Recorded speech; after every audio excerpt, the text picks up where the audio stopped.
Hey guys, welcome back to the Struggleville YouTube channel. I recently picked up this garage door opener on Amazon. I noticed a lot of people on the Amazon listing were having problems programming it, so I thought, well, let's do a quick video showing you how to do it.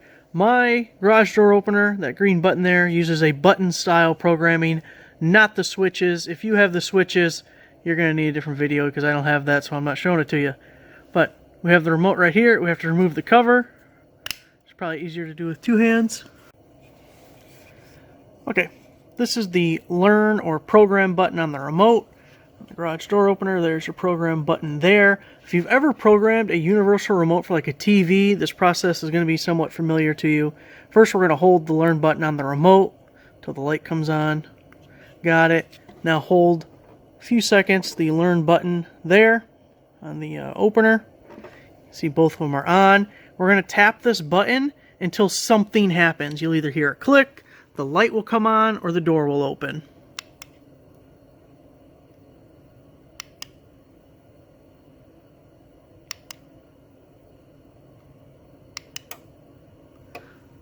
Light flashed.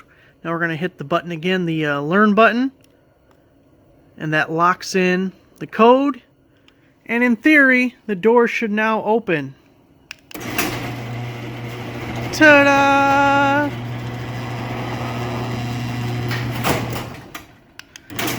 Don't let that cold snow in here. Shut it. Shut it back up. Sounds healthy. It's easy as that. Make sure to put your cover back on. You can do the same thing with button 2 if you have a second garage door opener, or if you want to be able to open a neighbor's garage door, sneak in their garage and do it that way. Whatever you want to do. I'll put a link down below to this exact opener. Thanks for watching, guys. Give the video a like, subscribe if you're not already a subscriber, and I'll see you guys next time.